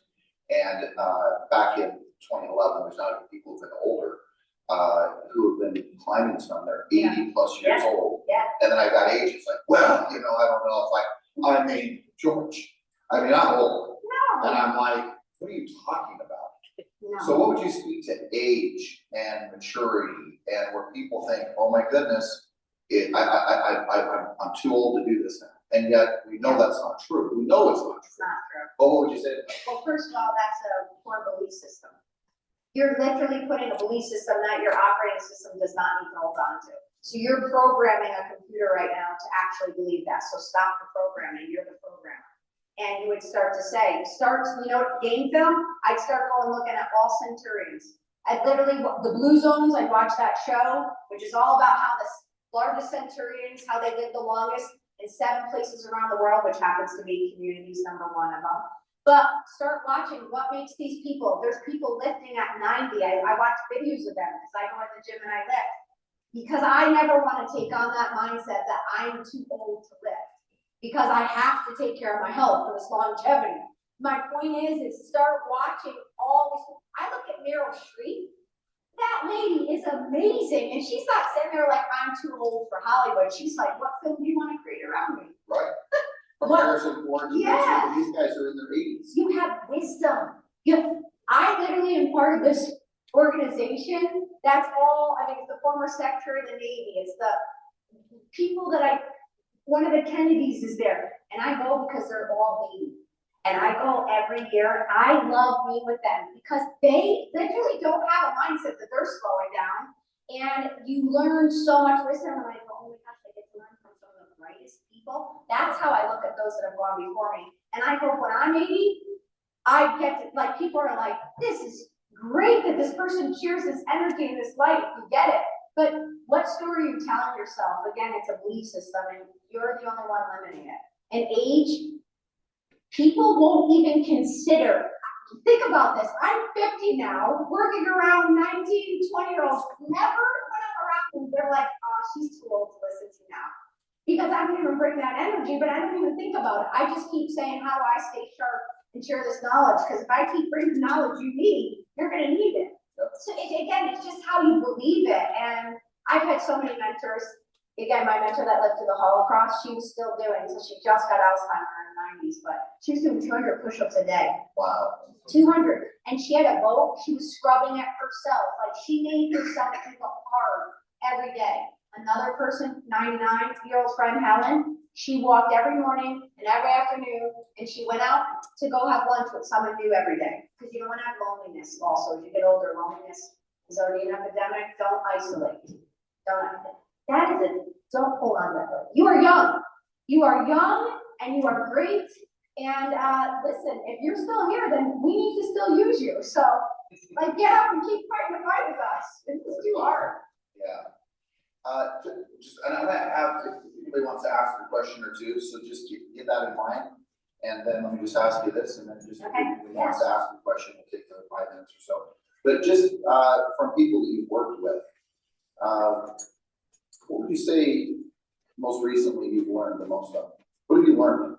What's the biggest aha you've got in your journey? You know what? In the most recent, let's just say year or so, what have you taken and said, holy cow, I didn't even realize? I'm going to pull on reverse it because what I've taken from people is I am so jazzed with the people I work with because excellence is the standard and I don't have to explain it. And I want you to know, when you're around excellence, it's magnetic. Everyone wants to be around it. It moves a room. So I just came from a room with the head coach of the Rams, the Vikings, the Jacksonville Jaguars, Corey Close, UCLA's women's basketball coach. I mean, everyone in the room, and you're in that room, and when greatness is in the room, no one has to explain greatness, and everyone just wants to learn from each other. So patterns of greatness, what do the greats do well? They keep making themselves sharp. Excellence is the standard all day, every day, and they help others become excellent. And when you do that, everyone keeps winning. Sean McVay just talked about how those guys all came under his leadership, and now they're great head coaches. Yeah. And so that's just one of the things is, you know, you often feel like an outlier in this world when you have this 1% mentality standard, but boy, is it fun being in it. Whether you win or lose, you had one hell of a ride. And I'd rather be around 1%ers trying to win than 0%ers and listening to everyone complain. I can't even stand it. So what I've learned over the years is I can't stand mediocrity. Yeah. And that I'm around greats all the time. And the reason the greats are greats is because they will not give up, and they believe that every day is another day to win. Every day is another chance to win. Why do you think they have such a high standard? What is it that makes someone have such a low standard, or maybe why they have such a high standard? I mean, to the point of the room that you were talking about, Yeah. other rooms that you've sat in, Yeah. I've sat in, Yeah. and you see people who truly champion excellence at every level of their life is what they're striving to do. Or at least one component where everyone's like, wow, like excellence, greatness. You know, two things on that, because some people could come from a really tough home and choose to make it better, not to stay in the victim role. And then they go out and champion and make life better for themselves and others. So there is that chip on their shoulder is going to propel them, not hold them back. So you could go from a victim mentality to a victor mentality. The other thing is, you keep surrounding yourself around people that are great, it will rub off on you that you then, this just becomes natural. So if you're around people that are constantly working on their health and their mindset, you're naturally going to do that. So you are the people that you hang out with. And that's why they keep getting better, because they keep staying around greats. Right. But the other thing too is, I think when you get intrinsically dialed into yourself to know, you have a choice every day. What are you going to do with this day? And you live with intentional living. I know if I don't do anything, what the average result is going to be for me. If I try to not get better and I just start coasting in my marriage and my life, I know the results. So I could let this be quicksand. I could let this week keep going, or I could choose to make a difference, because damn it, I'm so tired of it being the way it is right now that I want better. And you know when people change? By pain or inspiration. They're either so inspired by the room or they're so sick of the room. So choose your pain to propel you or the inspiration to propel you, and then just go do it. Stop talking about it. I love it. I love it. That is awesome.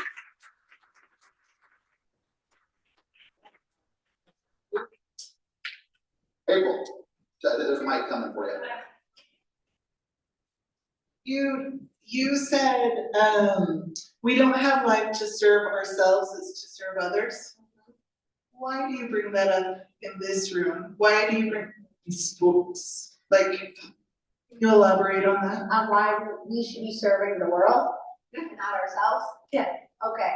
Because we literally didn't come here for ourselves. Like, you were not born to sit in a house and watch Netflix and have 7 homes and do nothing with it. You came because you were called on a mission to use your gift to make the space around us better, whatever that is. Your community, your family, your life.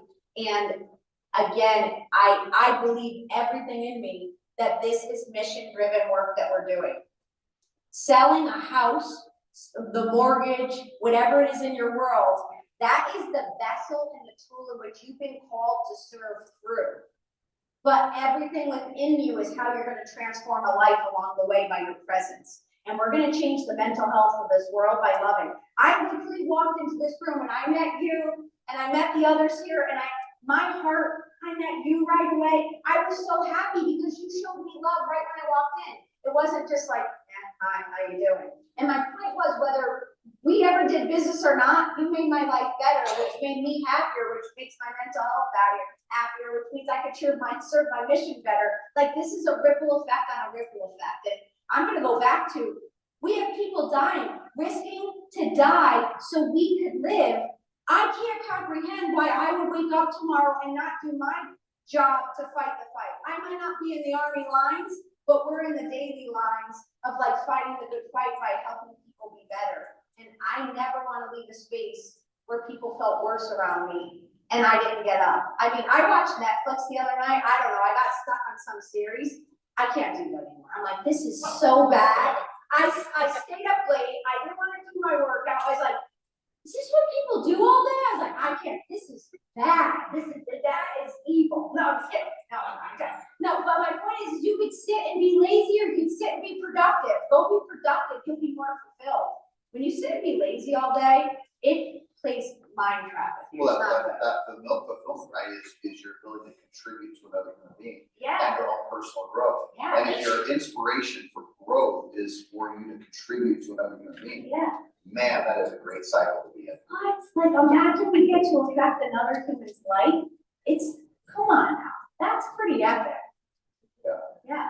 You know, a big turning point for me, Dara, was when I would be calling just even for cell owners at the time, this is 25 years ago, and I remember it became like this moral duty to call them because I didn't want them to end up with someone when he was not going to serve them at the level I was committed to serving them. Yes. And all of a sudden, my prospecting became so different because it was a moral calling, it was a moral duty Yes. to do the right thing to serve.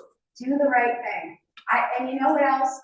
Is there's some people that you know that you don't want your friend ending up doing business with them because it's not good or it's not gonna be well. So like, what if you could save them by helping them by showing up and doing good business and showing them good business could be had? Yeah. Because I think there's too many people that their front stage doesn't meet their backstage, and that can't happen, you know. Yeah, I love it. Yeah, let's do one or two more questions. You ready? John? Yeah. Dave, I'm gonna pick on you. Better come up with a question. Dora, thank you so much. Been awesome. Thank you for your time. So, things that, as a coach, or George and I will sit down with agents.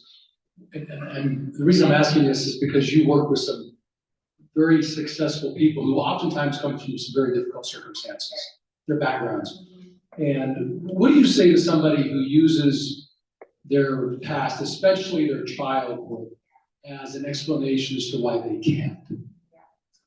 Again, I'm gonna go back to, we could sit here all day and talk about our past and dwell in it, or we could actually figure out how we're gonna fix it and go forward. And it's gonna be whether you wanna change. Do you wanna keep looking in the rearview mirror, or do you wanna drive forward? Do you actually wanna get momentum? If we could change the story of how this actually will serve you rather than hurt you. I mean, I just worked with a 14-year-old girl that just got raped. And we changed the narrative of how to help her go forward. And she is thriving now. Because if we chose to sit in that too long, she's never gonna get back up. And she is now serving people. We did it through service. I've had player after player that had some really bad circumstances, but what I loved is they said, I'm not gonna let it define me. I'm gonna redefine my family's generation. I'm gonna break the cycle. So it's like, what do you choose? It's a choice, and you get to choose how you want to play this game. And I think sometimes we think we're victims of the circumstance. You know, that's horrible what happened, but let's not let that have any more power over you.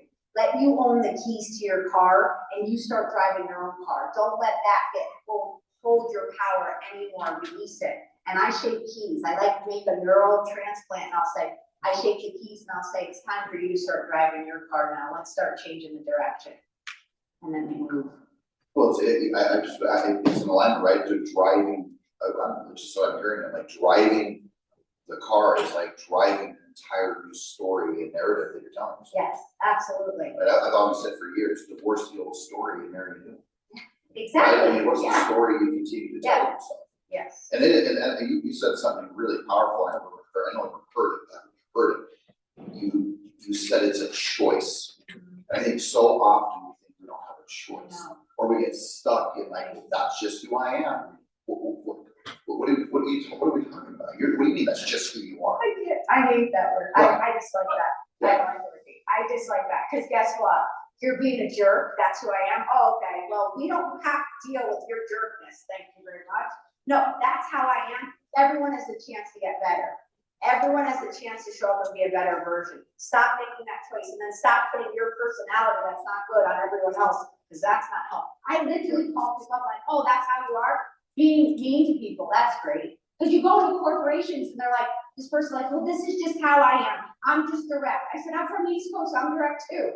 But there's a way and a tone and a prosody and a cadence on how you can direct with love. Totally different.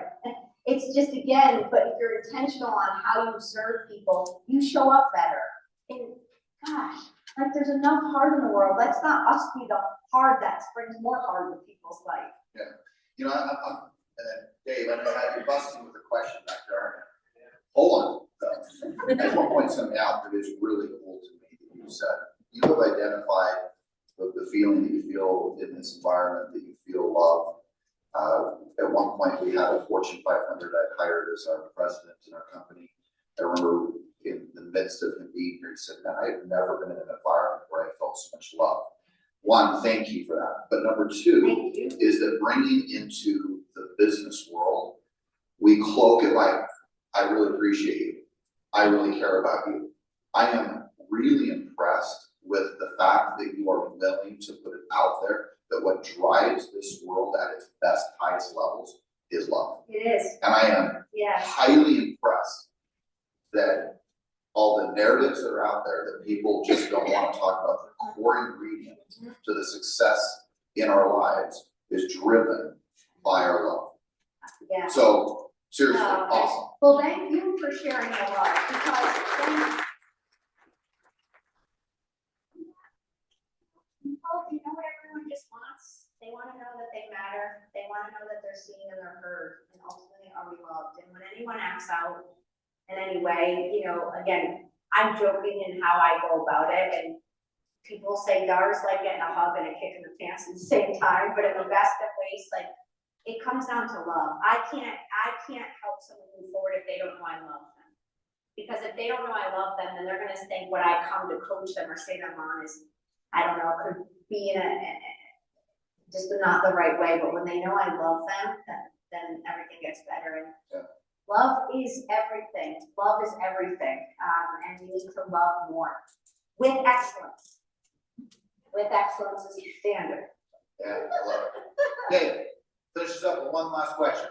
Dave is one of our greatest agents in the company from the standpoint of, no, stop, hold on. He is for many years been the #1 team in the world for Century 21, 155,000 agents in the nation. Dave. All right, Kobe. That's right, Kobe. And I've had the privilege of, I think, knowing him since he was about 3 months into this business. And not only is he a dear friend, I love him, but he is an incredible example to many people. People get bothered because I always bring him up. They'll be like, why do you always have to talk about Dave? Why would you talk about Dave? Dave, can I ask you a question? Yes. Actually, glad you volunteered. Thanks. And don't forget, before we end, I wrote a poem for you, because I almost forgot. I'm gonna read it to you. But Dave, what makes you great? I'm so handsome. Thanks, Jessica. What has contributed to you consistently winning? I think a lot of it stems from me, and maybe this is not the right way, but it's just times in my life that I didn't have it great. I think it's a fuel that, you know, I constantly remind myself that it, you know, and not to take it for granted. And so if I can do it, why not? You know, I always kind of just approach it that way. And there's times, you know, a lot of pain in the past of not being the person I knew I was supposed to be. And I think when you start figuring it out, you know, you don't want to ever go back and be that person again. What are 3 things that you do really well now, though, that keep you going? I think the biggest one is just showing up. You know, Every day. I think it's an important thing is being there. You know, how often getting up in the morning or going to the gym or getting to the office where, you know, a lot of times you just don't feel like doing it. But when you're there, you start to get the momentum and it ends up being a good day because you showed up. That's the mundane. That's what I'm saying. The greats do the mundane really well. And, you're a perfect example of this. Thanks. So you said something I thought was really powerful, and you said it just off the cuff and moved on. But you said, don't, let me just make sure I have it right. It says, don't put a period where God meant to put a comma. Yes. You've obviously told your story about completely changing your career from, health administrator to coaching and stuff like that. I mean, there's obviously times in your life where there were commas, and there's times that there were periods. How have you seen the difference in your life? How have been times when it's a period versus a comma? How do you judge that and make the switch when it is a period? Guess what? There was never a period. The periods only come when I go home. So I really live by that. So every time I've changed, it's a pause, it's a comma in the sentence, and then you continue. So whether I change going from healthcare to the different things that I've done, it's just been a pause, not a period. And even the strokes, when I thought, gosh, is this calling me out? What did I get? Another comma. I didn't get a period because I'm still here. So all of us, everything right now, it's just a pause. It's the comma, it's not the period. Nothing is that finite till we're out. So it means we can get back up and keep writing our story. Love it. That's awesome.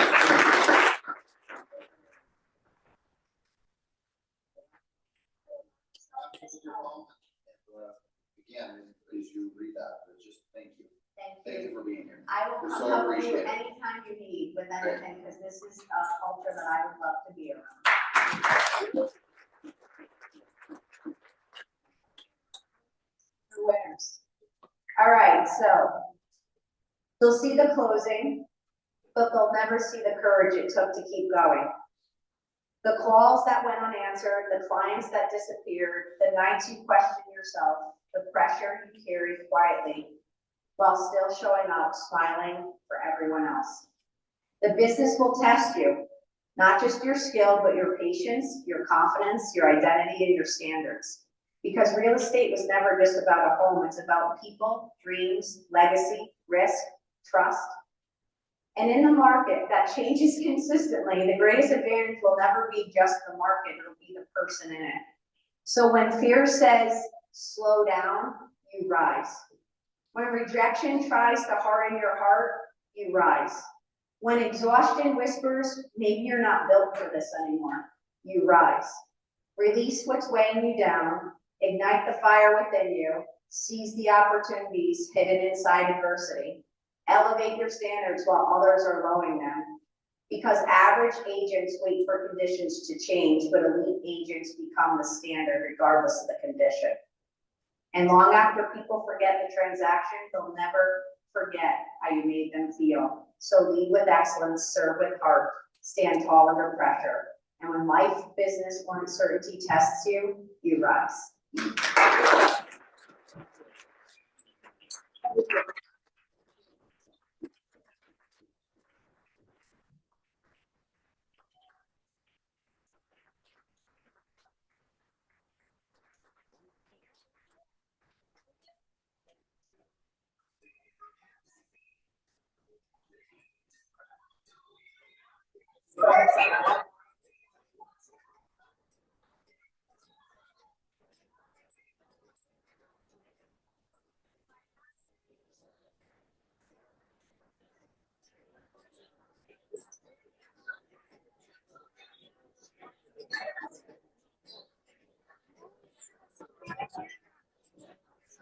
It's a secret.